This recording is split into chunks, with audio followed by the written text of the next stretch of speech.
Hello. Hey, this is Nathan Oxenfeld with Integral Eyesight Improvement.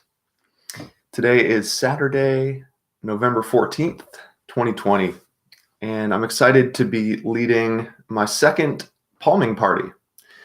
I led the first one in April earlier this year. I did that on Instagram Live, and I put the replay up on the YouTube channel. So I figured this time I would just do it live on YouTube, and the replay will be up on YouTube afterwards as well. So what is a palming party? It's pretty much a chance for us to get together and palm together for maybe a little bit longer than you normally would on your own. Because I know in my own case, whether it's Bates method or yoga or meditation or anything, sometimes if I'm doing it alone at home, I'll do it for less time versus if I was at a yoga class or in some guided meditation. So I really want to provide some accountability for you today. And one suggestion that I give pretty much to all of my vision students that I work with is to do at least one marathon palming session per month. And it can either be a marathon or a half marathon. So today we're going to do a half marathon. A half marathon is 30 minutes of palming. A marathon is 60 minutes of palming. So maybe at some point I'll do a marathon palming party, but today we're just going to do the shortened version. And today is also Diwali. It's the Indian holiday, the Festival of Lights. And so I wanted to kind of take some inspiration from that celebration of light and color and actually do a little bit of a light and color visualization with you today. So what we're going to do is we're going to actually get into palming. We're going to spend a few minutes on the 7 different colors of the rainbow. And we're going to just work on visualizing these colors in terms of actually sort of seeing them while palming when your eyes are closed. So we're going to be thinking about the colors. We're going to be thinking of some objects that are that color. But we're just going to not only be thinking or seeing the color, we're going to tune into the feeling of the color as well. Because the colors have these kind of universal messages or energy to them. So it'll be an interesting experience. And then we're going to come out of palming and we're just going to see, what kind of effect this practice has either on our mind, on our body, on our eyes, and even on our vision. You may even notice some change in your eyesight just from doing a half marathon palming session. Seeing some people type in the chat here, so just wanted to welcome those of you who are here. We may have a few more people joining as we go. So glad you're here, Michelle. I'm glad you're going to be joining us today. And hey, Petra and Danush and Selva. Hey, Garrett, Selva, awesome. Tuning in from Canada and from India, awesome. Hope you've had a good Diwali. I know it's a little late there in India, so I really appreciate you being here, and this might be a good opportunity for you to transition into a nice night's sleep as well. Hey, Rachel, and Focus Point, like that name. Oh, and Yvonne's here from Namibia, awesome. It's so cool to have you all here from many different places, and I think it's really special that we all get to go within together. So we're going to actually transition. Hey, from Turkey. Awesome. And Madrid. Sweet. Yes, quite an international crowd today. Oh, and from Germany. Sweet. So what I'm going to be doing is I'm going to be using my palming board. So this is a very helpful tool for your palming practice. It's a kind of a simple tool. This is meant to support your arms on this soft cushion. I got this from my colleague Esther Joy Vanderwerf. She has an online shop where you can order these online if you want, or you could even, maybe fashion some version of this. If you don't have something like this, like I said, I'm going to be resting this in between my legs on my chair so that now my shoulders or my elbows are supported. So it just rests right in between my legs, elbows on here, and I can get into my palming.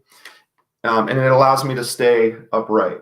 So I'm not kind of slouching over and compromising my spine. I'm staying, up and aligned. shoulders relaxed. So I want you to find a position where you can get nice and comfortable and you're supported, whether you're resting your elbows on a desk or a table. You could get nice and comfortable and lie down on your back. If that's comfortable, you may need to get some pillows or blankets or things to just set yourself up. But another little thing, right before I started the recording, is I washed my hands. This is, we're all extra aware of this during the pandemic, but if you do want to take a moment to maybe go wash your hands or sanitize your hands before we place them on the face. And like I did in the last palming party, we're probably going to take a couple little breaks, and I'll show you how to do that. So we're not necessarily going to be, holding this position for 30 minutes straight. We're going to have chances to kind of stretch the arms a little bit and make it comfortable. So if at any point your hands are falling asleep or you're getting cramped up, don't feel like you need to keep, forcing forwards. Just take a little break, keep your eyes closed, but, move around, stretch a little bit to get the blood flowing again before you get back into your comfortable palming position. All right, so I think we might as well get into it. So what I like to do is to rub my hands together and generate some heat and some friction, just kind of building up some energy first. With the marathon palming, the heat happens on its own from holding the hands there for a while. But we're just kind of activating this part of the body here with the rubbing. And I cup my hands and overlap the fingers over the forehead, and I'm resting the heel of my hand on my cheekbone. And this part of my hand, the knuckles here, are kind of getting wedged underneath my eyebrows. So I actually like to lift my eyebrows up as I position the hands there, and then I relax them down. And it kind of creates this really nice coverage. So it's not just the fingers over the eyes. It's called palming because we're putting the palms over the eyes, but we're not pushing into the eyes. There's no pressure. We're just blocking out all the light. And not everybody's able to get that complete seal off. Everybody's hands and bone structures are different. So just do your best to get as much of the light out as you can. And just make any kind of adjustments elsewhere in your body and your shoulders, relaxing your shoulders maybe, or maybe activating your lower back a little bit to make sure you're not slouching or kind of, curving the spine in that wrong way. Maybe you can check in with, where you're sitting or where your feet are making contact. And then we can start to move into the breath. So we do a little body scan and make sure that the body's nice and comfortable. And then we do a little breath scan. So you're noticing the breath in its natural form. And then we can start to maybe slow it down a little bit and relax it even more.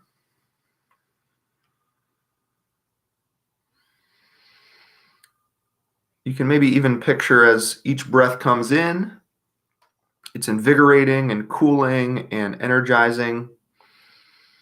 And each breath out, you're actually exhaling tension or strain or stress.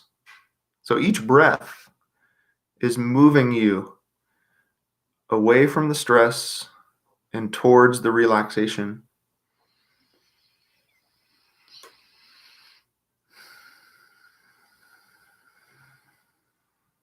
So I mentioned my intention today is to do a little light and color visualization. One other element that I'd like to add in is the 7 days of the week. So with the 7 colors of the rainbow, there's also 7 days of the week. So what we're going to do is we're going to start our visualization by pretending that it is Monday, even though it's Saturday. We're all going to pretend it's Monday. And what's the first color in the rainbow, the Roy G. Biv, is red. So on Monday, that's red day.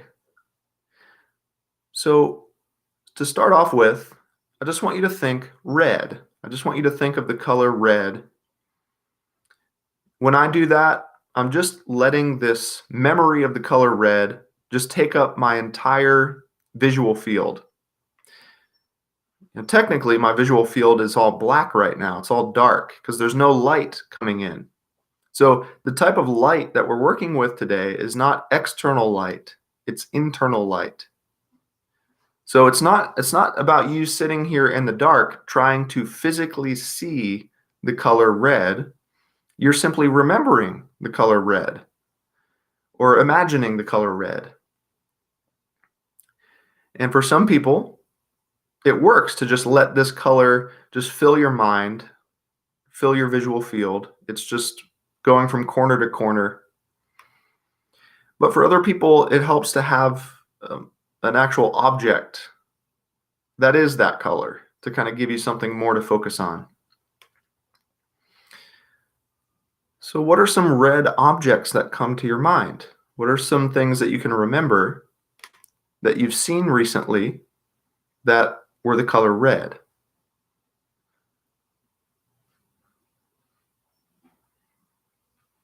So one of the first things that came to me was a red fire truck.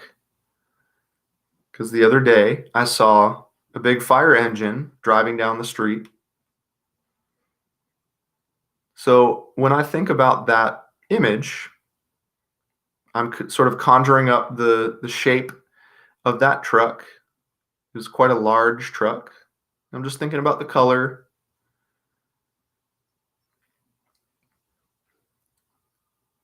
But the truck was not parked. The truck was driving down the road. So I'm not picturing a stationary fire truck. I am picturing a driving fire truck.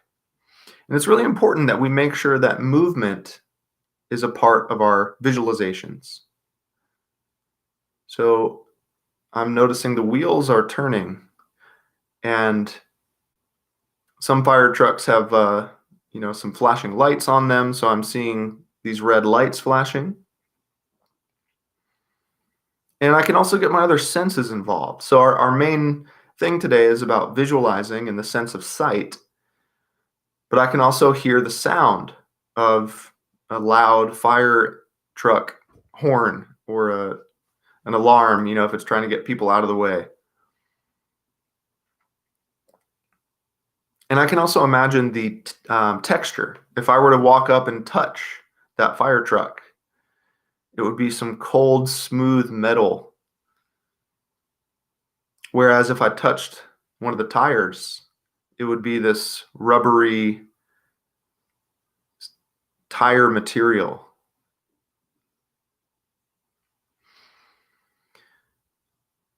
So it doesn't have to be a fire truck. Maybe you thought of something else, or maybe something else is coming to mind. But we're just spending a few moments on this first color, red. And I want you to, the reason I'm mentioning the day of the week is because this Monday coming up, I want you to be really on the hunt for red. You're just living your life normally, going about your business, but you're hypersensitive to red colored objects that you notice that whole day, Monday. This is a color awareness practice. It's about becoming more aware of the colors around you in your world. Now, this is optional, but I know one other aspect of colors that I personally like to incorporate. You can do this if you'd like. If you don't want to, you don't have to. But the different colors are also associated with the chakra system. And the color red is associated with the root chakra down at the base of the spine, down in the pelvis, the sits bones, maybe if you're sitting in a chair, it's where you're making contact with that chair. So maybe as you're thinking about the color red, you can tune into that part of your body and maybe even put the color red there and feel the color red there. What does it feel like when the color red is down at the base of the spine? And maybe you can saturate the red even more. It's getting redder and redder. It's like a brilliant bright red color.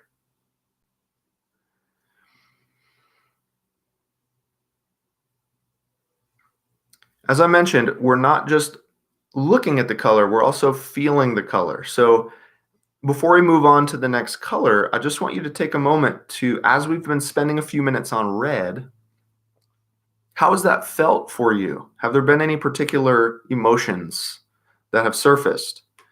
Does that color red remind you of anything?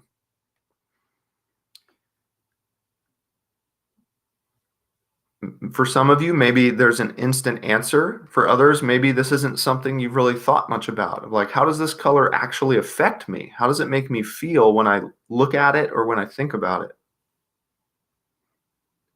Each color has its own frequency, its own energy. So we're going to keep that red color down at the base of the spine, and we're going to build on top of it. And we're going to move forward a day. So now it's Tuesday. So red day is over, and next comes orange. So immediately thinking about the color orange, we can do the same thing. Maybe it spreads out across your whole visual field. It just takes up everything. Or maybe it's an orange object. There's no right or wrong way to do this. It's really just you tuning into these colors in your own way. And it's not about, stressing out if you're like, well, I'm not seeing the color orange. It's not working. That's not what this is about. We're just feeling it, remembering it. Sure, you might get some inner vision of the color, or you might get a quick little tangible visualization of an orange object, but don't grasp at it. Don't force it. Don't try to make it appear. Just keep on relaxing, keep on breathing. So I know this is kind of an easy or a cheap selection here, but for me personally, when I think of the color orange, one of the first things that comes to me is an orange, a fruit. So I'm picturing a beautiful plump orange that I begin to peel. And as I peel the skin off the orange, the inside is orange as well. And I break that apart and I put one slice of the orange in my mouth and I bite down on it, and it's full of this beautiful orange juice. It's cool, it's refreshing, it's tart, it's got a little sweetness too. And that's what I mean about not just doing the vision, not just the image of the orange, but the other senses getting involved.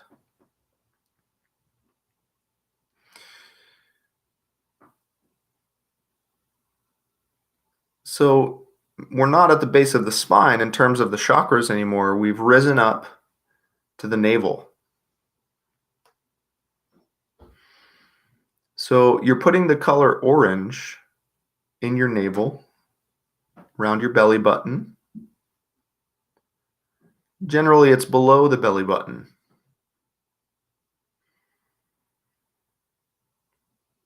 And what does that feel like? What does the color orange feel like to you? What does it remind you of? What comes up for you? And remember, there's no right or wrong. It's just noticing. It's just observing.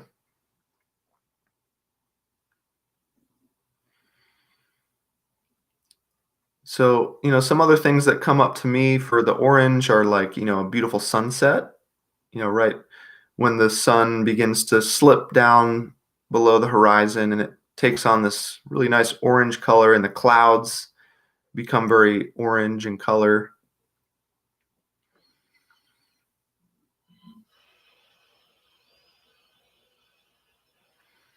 And here in Asheville, North Carolina, there was just over the past month, there's been some really beautiful colors in all the trees with all the leaves in autumn.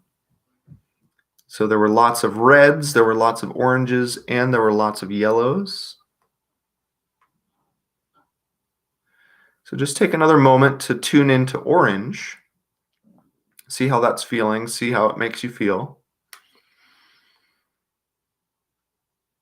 And remember that next Tuesday is Orange Day.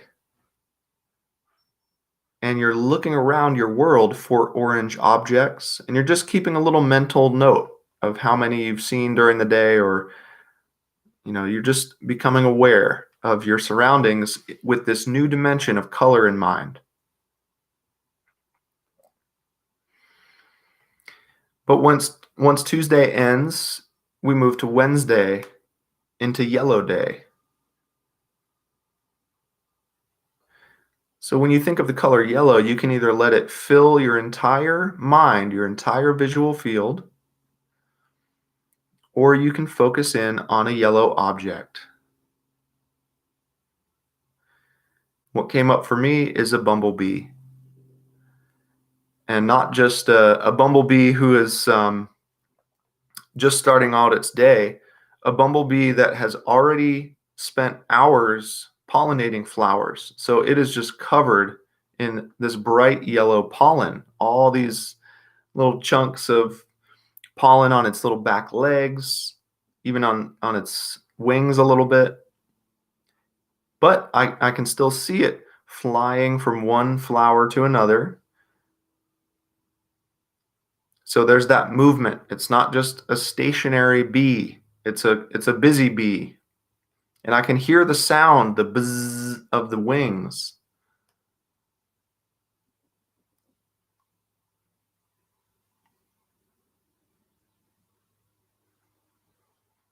Examples of how the color yellow makes me feel. It's this bright color. For me, it's personally kind of uplifting. It kind of makes me feel a little bit of excitement and just optimism. I think it kind of reminds me of like the morning, kind of early in the day.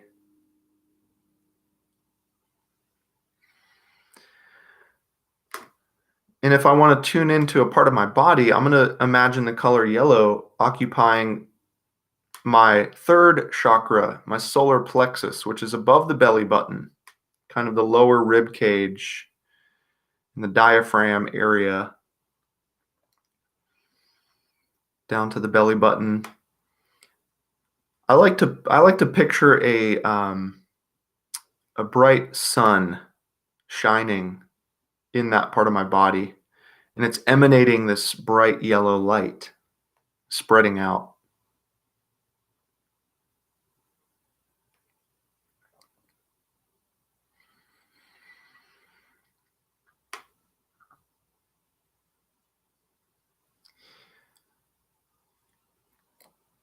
So before we move from Yellow Day, let's take a moment to take a quick break. You're going to keep your eyes closed. You're going to keep one eye palmed, but you're going to remove your other hand slowly and gently so that it's not a shock to the eye to get too much light. Gradual, slow removal. And you can open and close your palm. Make a fist and open it. Remember, keep the eyes closed. So just listen to my voice. Maybe you can do some wrist rolls, rotating your wrist. Maybe you can extend your arm to stretch your elbow. Maybe you want to move your shoulder, do some shoulder shrugs, or maybe some arm circles.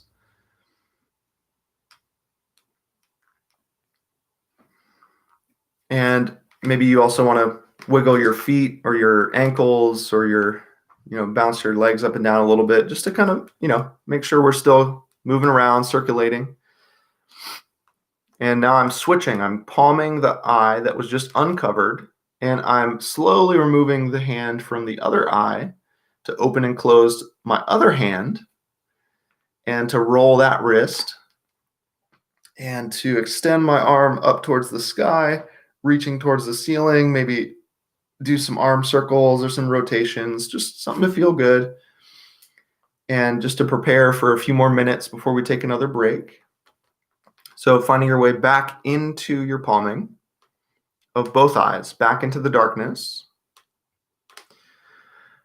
That's what I mean by taking a break, is we're stretching the body, but we're keeping the eyes closed, and we're staying present with the visualization So we come right back to Thursday, which is Green Day. So the next color is green, and we can either let it fill our entire field or pick one object. Now, remember, each color has many different variations. There's lots of different hues. There's light green, there's dark green, there's kind of the middle of the road green.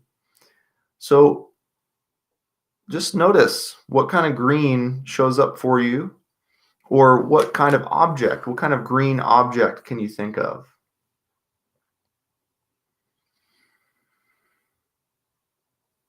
So there's a lot of green in nature, all the leaves and the plants.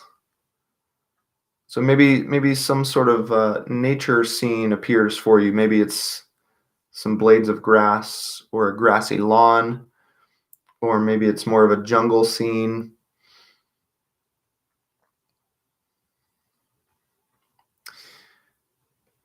For me personally, one of my favorite green things to remember are the northern lights, the aurora borealis. I feel lucky that when I was in Iceland, I got a chance to see the northern lights during the part of the year where it's almost dark year round or all day long. So there was these dancing green lights in the sky above me. And this might not, make sense for everyone if you haven't seen it before. It's really hard to describe. Even the pictures and the videos don't really do it justice. So that's another good point here, is that it's helpful for you to use visualizations of personal memories, things that you have experienced yourself, not just trying to imagine what other people have seen or experienced.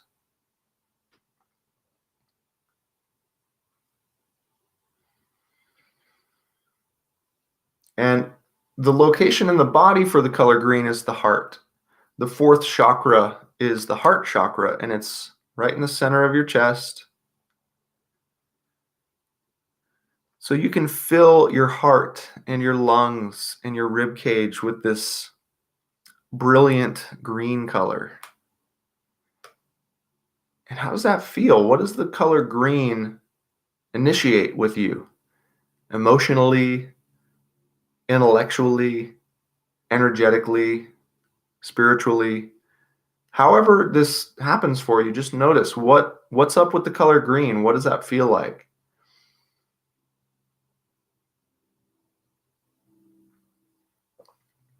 And we're actually inviting these colors, to occupy space inside of us. So it's not just these colors outside of us, out in the world that we're experiencing. We're actually bringing them in.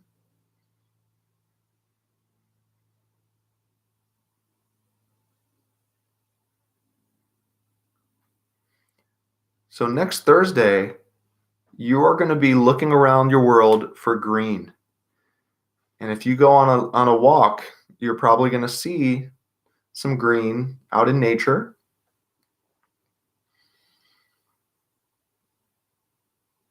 But the idea here is that on the color day, you're more sensitive to that color than all the rest. It's not that you're ignoring the other colors. It's just that for Thursday, the color green pops out just a little bit more to you because you're paying attention to it more. That's your intention. It's your awareness.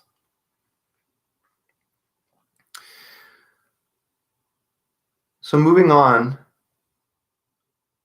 to Friday. Yesterday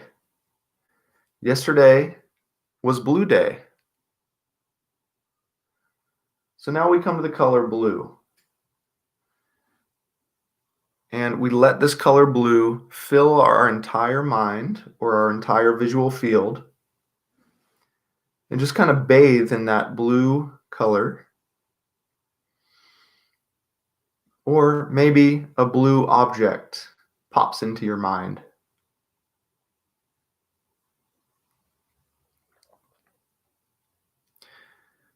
The first thing that came to me is this particular dog toy that my dog likes to play with that is this really vivid blue color.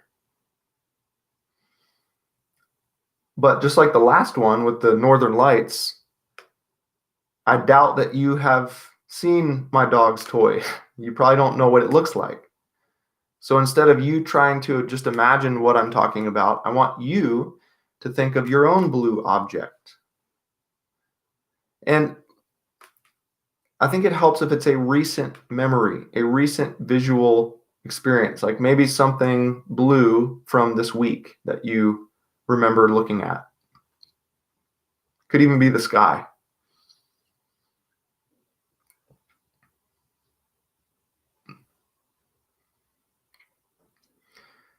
And the location in the body is in the throat. The throat chakra is associated with this blue color.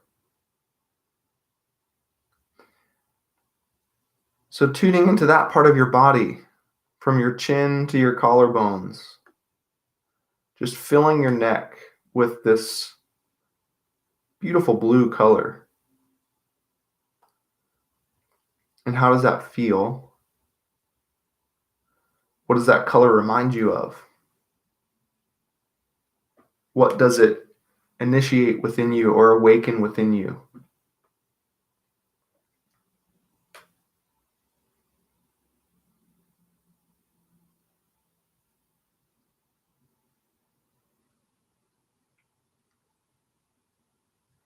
I also ate some blueberries this week, so I can picture the taste and the texture so that it's not just my sense of sight, looking at the sky. It's also my sense of smell and taste and touch.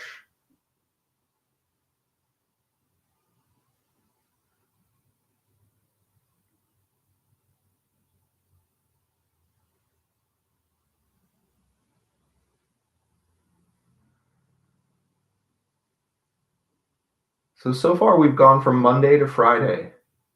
We've done 5 colors: red, orange, yellow, green, and blue. Technically, Saturday is indigo and Sunday is violet, but personally, I just make my weekends purple.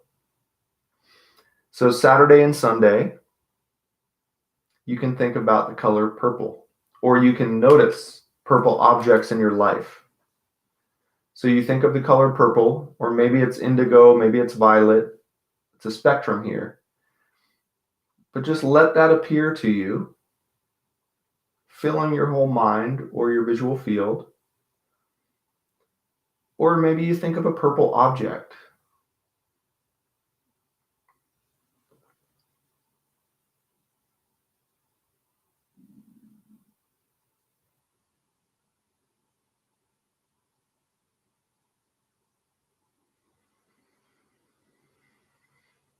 Purple has historically been associated with royalty. So what came up for me is actually picturing a velvet purple like cape that like a queen or a king would wear around their neck, and it drapes down behind them as they walk and it drags on the ground. But if I were to feel that, it would be so soft and plush and such this deep, vibrant purple color.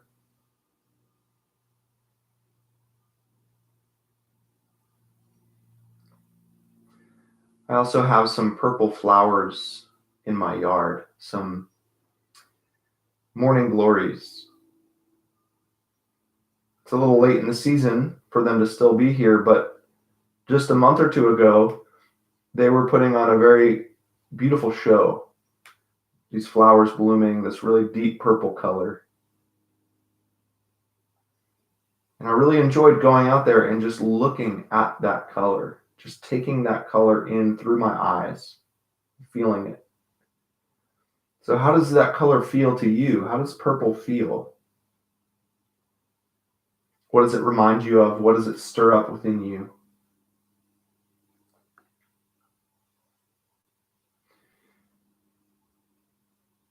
And continuing with the chakra system, we've got the third eye chakra and the crown chakra. So for now, we can focus in on the third eye chakra, which is in the forehead, in the center of the brain. And we're just sort of filling this area of the body, the head, with this purple color or indigo or violet.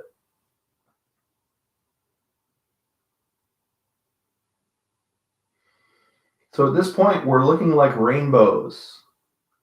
From the bottom of our spine to the top of our head, we go through the full spectrum: red, orange, yellow, green, blue, indigo, violet.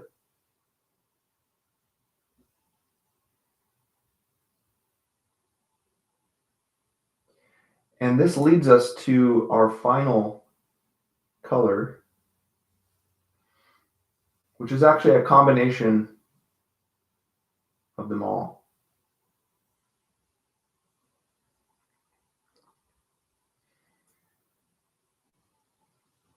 We're going to end with the white light. So if you think about white light, that can either take up your entire visual field, it can just be the sensation of brightness, or maybe you can picture a candle flame, or maybe some freshly fallen snow.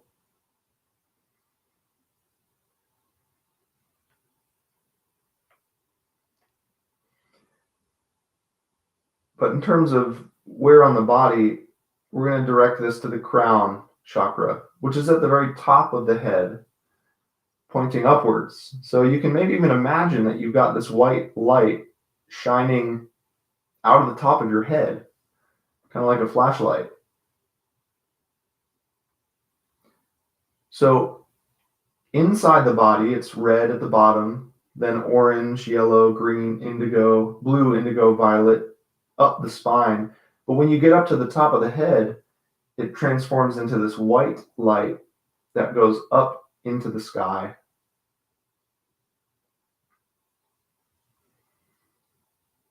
And this helps the colors move through the system, up the spine, out of the body, to make room for more. It's not about these colors getting stuck.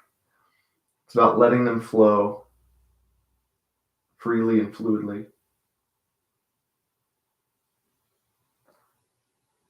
So what does the color white remind you of? What does that associate with, or how does that make you feel?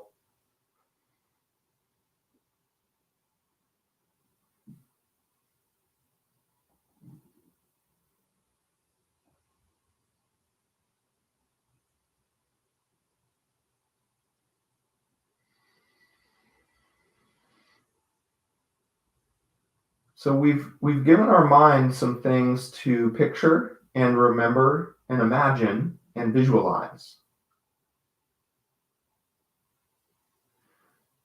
Really, the overall goal of this is essentially to relax your mind, to give your mind something simple and easy and relaxing and enjoyable to think about for this time.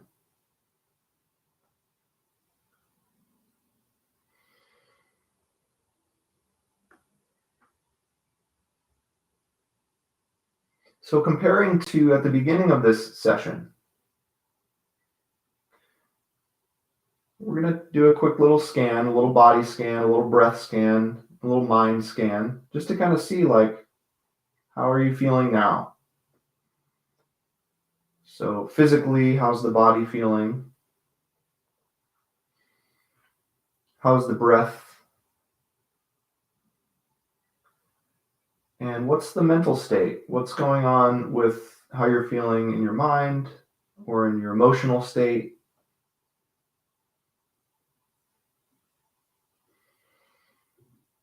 And maybe one of these colors stood out to you more than the others.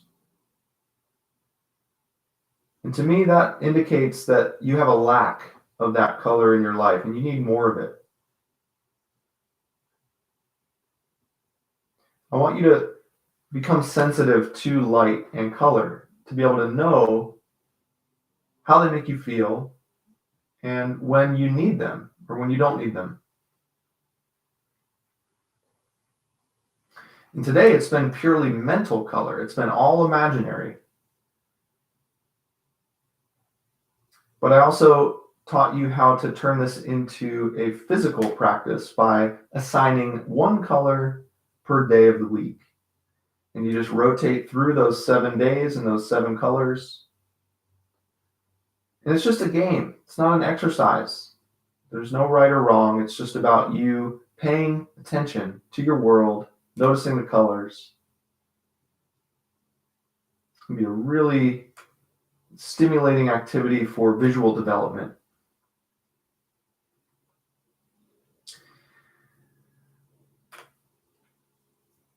So we're going to prepare to transition out of palming slowly. I want you to keep both your eyes closed and gently begin to remove your palms from your face. And immediately we begin to experience color, even with the eyes closed. So I'm not seeing any shapes or forms because my eyes are closed, but I am seeing colors. The light that's coming through my closed eyelids, I'm getting some gold and some yellow, some green, a little bit of brown. And it's kind of changing as my eyes adjust to the light. Now it's a little more like lime green.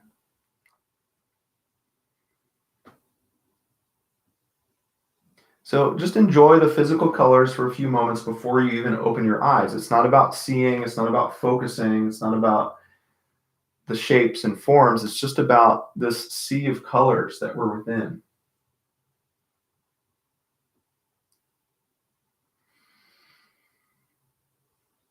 And whenever it feels appropriate, you do begin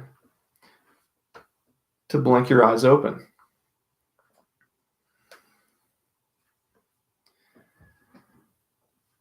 And now, not only are we seeing colors, but we're also seeing shapes and forms.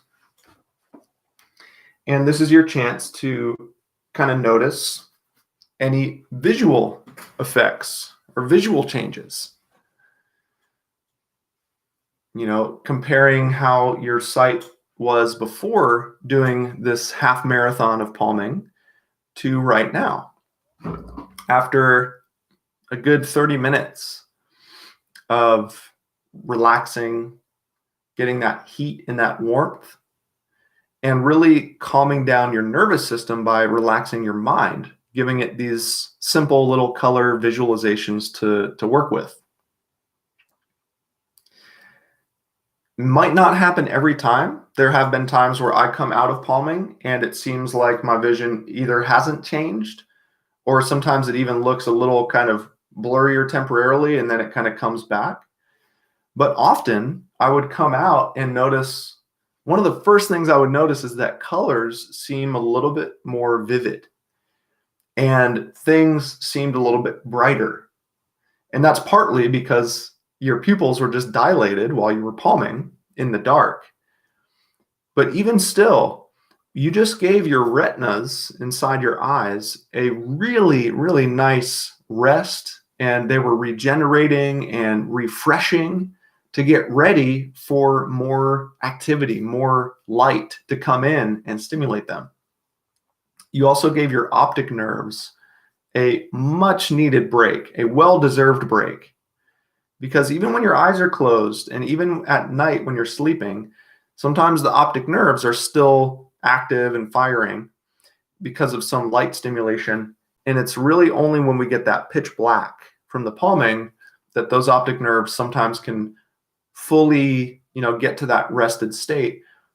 But even, sometimes that takes 30, 60 minutes for them to fully kind of relax and release. So sometimes palming just for 30 seconds or a minute doesn't get you to that deep state, but it does provide you with that little break. So even if your palming sessions aren't half marathons or marathons, I still want this to become a daily thing where you just palm your eyes for 1 minute and think about your favorite color or that object or whatever. And then you come out and you keep on going with your day. So you can do a little miniature version of what we did today. But like I said, once a month, it would be awesome if you could do set aside 30 minutes like you did today, or even 60 minutes, and either, replay this video and listen along, or put on some other thing to listen to, some music, some other guided visualization or meditation, or you may just enjoy being there without anything to listen to. But me personally, when I do these longer palming sessions, it just helps me to have something to kind of hear and focus on. Otherwise, like I said, I just stop sooner. I just, don't do it as long. So I'm really, really happy that you joined me today to kind of go through this together as support and structure. So like I said, whenever you want, you can go back and watch this replay. You can watch the replay from the April palming party. And this is something that I hope to do a little bit more regularly here on YouTube or on Instagram or somewhere, just hopping on and doing a little, palming party together on a more regular basis. In the short term, I did want to let you know that there's a really cool opportunity to do this every day for 5 days in a row, because I'm leading a virtual vision retreat, a 5-day vision transformation from December 2nd to December 6th of 2020. So we're going to be meeting up for 2-hour classes twice a day for 5 days. So that's 20 hours together of doing some palming sessions together, and a lot more, learning the Bates method, the swinging, the sunning, all the eye charts, all the inner vision stuff. So that's really going to be sort of an immersion in this work, and you really just make a lot of progress in a very short time. If you're interested in more of a long-term support, I just finished my current 6-month vision improvement group, and I'm starting up the next group in January 2021. So that way it's a little bit more, it's less all crammed into one, 5-day chunk, and you've got 6 months to really go through this at your own pace and kind of take your time with it. There are some people who do both. They do the crash course and then they do the 6 months, or vice versa. So all this information can be found on my website, integraleyesight.com. If you want to get involved in the 5-day vision transformation in December, or the 6-month vision program in January. Otherwise, we'll be doing more of these palming parties here in the next couple months. Maybe I'll do another one before the year ends as well. So you can stay tuned for more about that. Before I wrap up, I did want to just go through the comments a little bit, because I've seen some things coming through. In case you have any questions or you want to share your experience, I would love to hear some feedback if anybody had any kind of insights about the colors or about any changes in your vision or anything like that. So just scrolling up here, and I thought it was funny because I'm in my swivel chair, and when I do these longer palming sessions, I don't like to be totally still the whole time, just totally stationary. So I was actually kind of swiveling side to side in my chair, and I thought I was kind of like facing towards the computer, but I guess I had made my way over this way. And when I opened up, I was kind of like, oh, I'm in the wrong position here. So you can maybe see that in the replay if you were busy doing your own palming. Cool. Daniel said, hello, you made me stop using reading glasses and my vision improved. That's awesome. So yeah, that's a big part of this vision improvement process, is learning how to go without the glasses. And it's amazing how doing the right thing when you have the glasses off can actually lead to improvement, so you don't need the glasses. Thanks for sharing that, Daniel. And he's watching from Kenya. Awesome. Sue said, hey, from Vancouver. Hey, Sue. Okay, so let me just scroll here.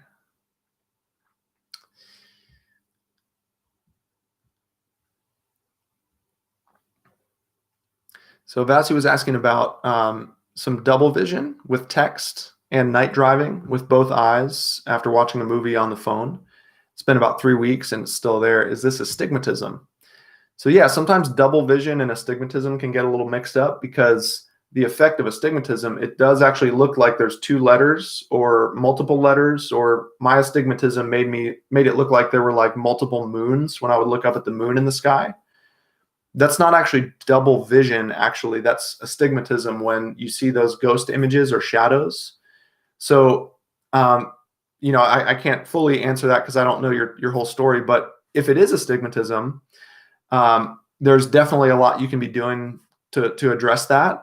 What we did today is a great example of doing some nice palming sessions to help relax all the eye muscles that are causing the astigmatism. There's definitely some more specific things, and I have some videos on YouTube. Esther, who I mentioned earlier, who I got my palming board from, I interviewed her about reversing astigmatism naturally, and she and I had a really good conversation about all these approaches we can be taking to target astigmatism. I would also recommend you to, if possible, watch movies on larger screens than a phone screen. These tiny screens sometimes are not the greatest in terms of our vision habits. If you're looking at a larger screen, your eyes are moving a lot more. Whereas when you're on the phone screen, you tend to stare a little bit more. So if you can find a different setup, and also usually if you're watching on a phone, you're probably maybe not in the best posture or position. Maybe you're laying down or you're sideways, or if the phone screen is tilted, that can lead to astigmatism as well. So you mentioned that coming from after watching a movie on a phone, you want to look at your alignment. What is your head position? What is the screen position? And if any misalignment is there, it could be contributing to a misalignment of the eye muscles. So a couple things to just kind of think about there and check in with. Yeah, Technical Ayush said, why are my arms starting to get tired if I palm for more than 5 minutes? Doesn't your arms get pain after palming for long times? So that's why, we took that break. You can definitely take those breaks more frequently, because we just took one, about halfway through that. So maybe that was, you need to do more breaks. So maybe every 5 minutes, you're doing that stretch to kind of counteract that. Like I said, everybody's different, and some people are able to palm comfortably for an hour with no problem. Other people, within the 5 minutes, it hurts. So you really want to customize this and modify it, and see what you can do to make it comfortable. A student yesterday asked me if they can use like an eye mask or a blindfold as a replacement for doing the palming for these longer sessions. And it is an option. If it's really not doable with the palms and it starts to hurt, put your blindfold on or your eye mask. You're still going to get that darkness, but you can just fully relax your body and kind of get into that visualization. But you're just missing that one special element of the palms that you get from the palming. So you don't get the heat, you don't get the warmth, and there is this energetic component as well. So palm if you can, but the blindfold or the eye mask is a good alternative, but it's never going to really fully replace the palming.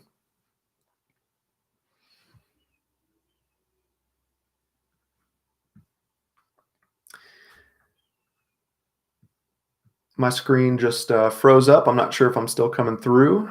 Okay, now I think I'm back. All right. G Taurus said, if I wasn't at work, I would totally join. That's the cool thing about this. It's all recorded in the replay. It's going to be uploaded onto YouTube today, so you can always catch up later. Yeah, same thing. Christian said had to leave early for work. Yeah. Thanks for being here, Julianne. Megan said, love that, Nathan. I feel amazing. That's really what this is all about. It's really cool when we can see clear flashes or when we can get a vision improvement from these practices.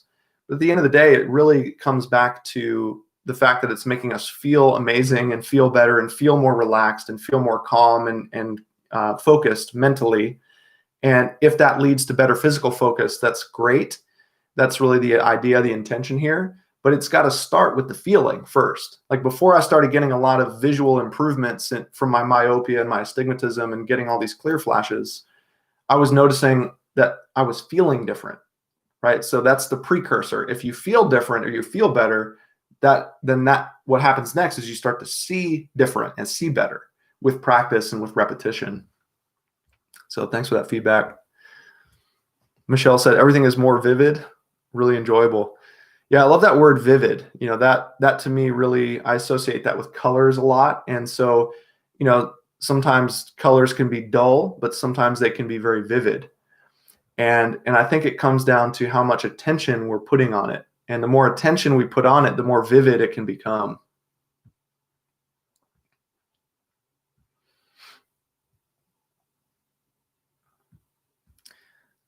Awesome. So yeah, Focus Point, Iris Goldfarb, Kareem Rubio. Sounds like you all enjoyed it. Michelle also said, it was amazing. I got goosebumps due to the nice memories lost in my mind. Colors brought them alive. Thanks, Nathan. Very useful. I'm going to replay this every week. Yeah, it's a nice, it's kind of like a little bit of a color tune-up. Earlier this year I did those vision tune-ups in April and May, and it's like, okay, we're just going to fill the body up with these colors, and it kind of feels nice. And I like that. I like how Michelle said that the colors brought these like lost memories alive. One thing that I've heard at one of these color conferences that I go to is that color is the language of emotion. And that I think that might have been what happened for you, Michelle, is like, like it just woke up something in your emotions and your memories that was dormant, and now it's been, brought to life or brought to color or processed in some way or remembered in some way. So that's why I love this color stuff, is it really sometimes goes beyond like verbal language, and it communicates on this different level because it's got this message and this energy to it. Naomi said, thank you, Nathan. It was lovely. My partner did it with me, and he even fell asleep as it was so relaxing. So that does happen sometimes with these longer palming sessions.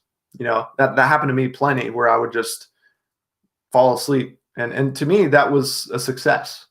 If I fell asleep during palming, sure, it could mean that maybe I'm a little behind on sleep or whatever, but like that to me is a sign that I'm really, really relaxed, that I just slip into a different state of consciousness.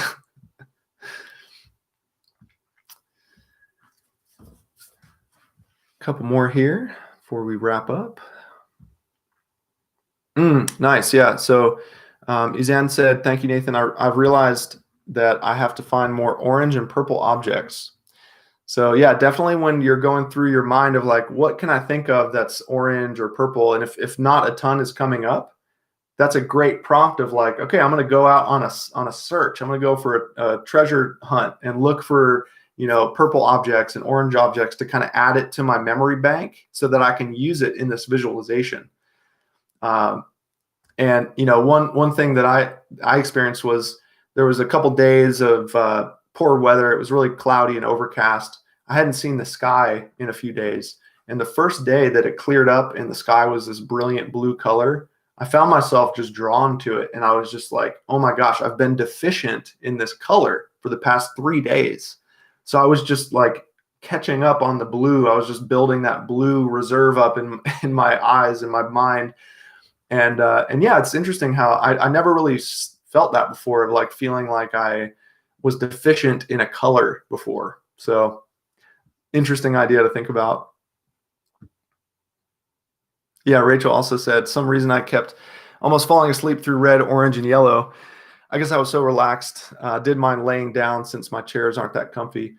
That'll also help with falling asleep, is palming lying down. Makes a little. That's why I do like these palming aids and the palming boards to help me stay upright, so that maybe I don't fall asleep as easily. I can stay a little bit more in that in-between state of being, really deeply relaxed, but still really kind of, aware and conscious. But like I said, there's nothing wrong with just getting super comfortable, super relaxed, and just getting a little nap in as well. Iris Goldfarb said, are those blue eyeglasses for computers a good thing? So like the blue blocking glasses that, filter out the blue light. That's a great question, because when we were on the blue color, there's been a lot of hype lately about how blue light is bad for you and how we need to block it and eliminate it.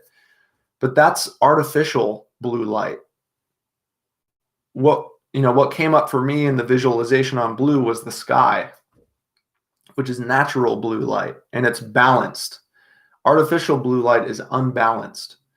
So that's why we want to protect ourselves from the artificial blue light, if possible, in terms of overexposure. But when we're outside and we're getting that natural blue light, that's not bad for you. That's actually necessary for health and life. So yeah, I personally, like, I have my blue blocking software on my computer right now, so it's not as much blue light coming out in the first place. And then sometimes I will also put on these, non-prescription blue blocking glasses just to add that extra filter. But yeah, that's sort of a different topic.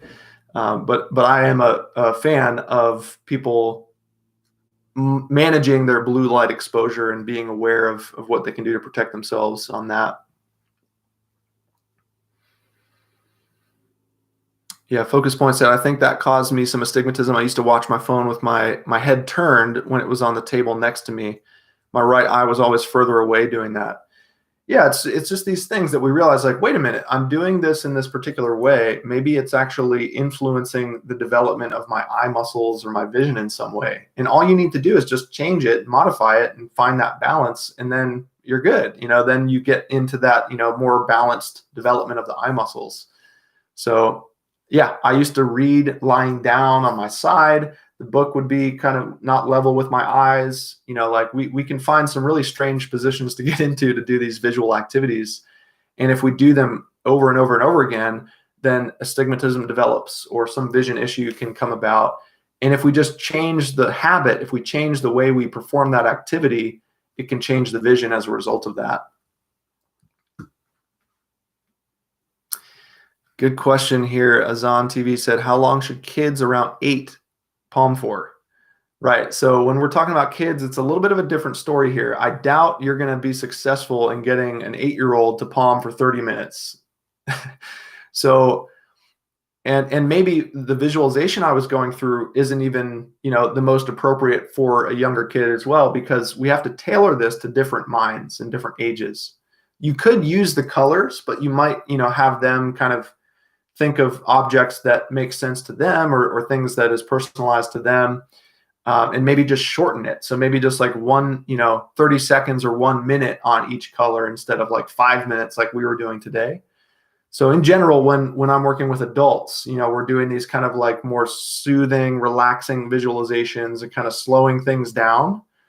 When I work with kids, it's kind of the opposite. We're kind of like, it's a very sort of active, playful, energizing, kind of fun visualization to keep their attention, because that slow, soothing one, they're going to get bored with that.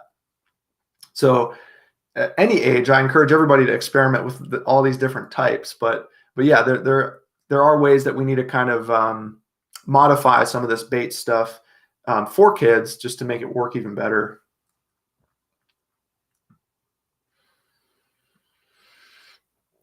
Selva Raj said, for plus 1.25, I want to wear glasses all the time or only use for close-up work. So yeah, I would suggest that you use those reading glasses when you absolutely need them for reading or for close-up work. If possible, maybe even trying a plus 1.0 instead of a 1.25. A 1.0 might still help you see better, but they're not overcorrecting or they're not totally taking the job away from your eyes. That's kind of a strategy to wean off of the glasses, is to use those slightly weaker ones. And then getting better at taking them off when you don't need them, whether it's for farther activities or even trying some close activities without them that don't matter. So it's not about doing like intense work or detail-oriented things up close without your glasses. Maybe you want to just, do some painting or some drawing or some, doodling or whatever. And like, it doesn't matter if you make a mistake or, there's no consequences here. It's a way to kind of be playful and experimental with your natural vision in that area where you want to improve it. So it's not about squinting and trying to see it clear. It's about just having fun, staying relaxed, and trying some more activities without the reading glasses. But whenever you need them for work or for school or for whatever, it is okay to put them on to do that task and then take them off when not needed. Oh yeah, Kareem Rubio said, "I love how we felt and tasted the things instead of only imagining what they look like." Yeah, that really deepens the experience for me. It kind of brings this other dimension to it instead of it just being this purely visual experience. All the senses are so connected.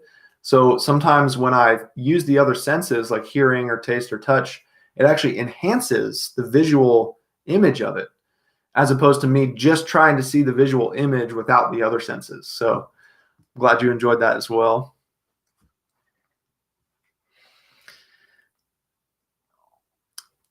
Let's see. Iris said, "What was hunting for the colors because we didn't see them or because we did?" So, for example, today is Saturday, so it's Purple Day. So, when I close this class and I go about my day, I'm going to be just a little extra aware of any purple things that come across today. Purple objects, purple colors, whether it's a physical object or even on a screen or something like that. So you're just kind of like tallying it up, like, oh, there's that purple thing. I'm going to kind of make a mental note. And you're just kind of like accumulating all these purple things all day. And if that's what you're asking about the daily kind of thing. So it's really just this kind of awareness practice of really noticing the colors in a different way than maybe you have before. And I'm looking above my screen here, and there's a painting of Buddha with all the colors of the rainbow around him. So I'm gravitating towards the one little sliver, the few little slivers that are kind of pink, magenta, purple color.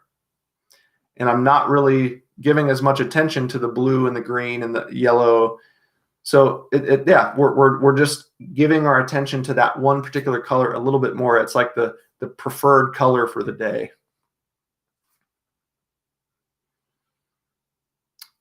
Okay, no more. If I didn't see the color, does that mean it's a deficiency? Oh, okay, so when you were visualizing and you're like, okay, purple, and it didn't show up, or you couldn't think of an object like that, yeah, I think that could be an indication that maybe you do need some more purple in your life, because it's like, remember, we're just remembering the colors, and if you haven't seen purple in a while, it's kind of hard to remember it versus, that green tree that you saw this morning or whatever, or the blue sky. So yeah, I do think that could be a little indication that you're a little deficient in that department, and you could feed yourself a little bit more of that and get your purple levels up, or whatever the color was. Michelle also said, yes, colors helped me to go deeper in my memories, and I associated every color to a very far away memory. For example, green was for me the football field where I used to play years ago. Yeah, I like that. So we can use the recent memories, which are kind of maybe more accessible. It's like, oh yeah, that's right there. I just saw it. But Michelle's given this really cool example of actually stretching into the more distant memories. Like what can I remember an old green instead of a recent green? So that's a cool dimension. I like how you added that in there, of the time spectrum of how it, the reason I suggested recent memories is generally it's a little easier, but I like to hear that you're kind of challenging yourself and kind of reaching deeper into your memories, deeper back into time. And it's so cool how, like, I'm sure you've had this experience with sound, where when you hear a song, it can immediately transport you back in time to some experience you had listening to that song, even if it was 20, 30, 40 years ago. Maybe something similar is happening with colors, where this color leaves us an impression on us, and it can be kind of encapsulated in time. And then when we think about that color, it can kind of bring us back there in a sense. So yeah, I didn't know we were going to get into color, light and color time traveling today. So this is awesome. So on that note, we've gone a little over an hour. I wanted to do like 30 minutes of the palming and then have some time for some Q&A discussion. So I'm glad you stuck around and shared some feedback. I'm really appreciative of you spending your Saturday with me, those of you who are here with me live, and appreciate you watching the replay. If you didn't make it on the 14th, this will be available for you to use whenever you want. So keep your eyes out for the next palming party. I want to do this more regularly. So yeah, I'll announce it on YouTube and on my website and all that stuff. So Hope you have a wonderful, light and colorful rest of your weekend. And I hope you enjoy assigning the days of your week, the individual colors, and see how that shows up in your life and what you can learn from it. So thank you so much for being here today. I hope you have a relaxing rest of your day, and I will see you again next time. Bye.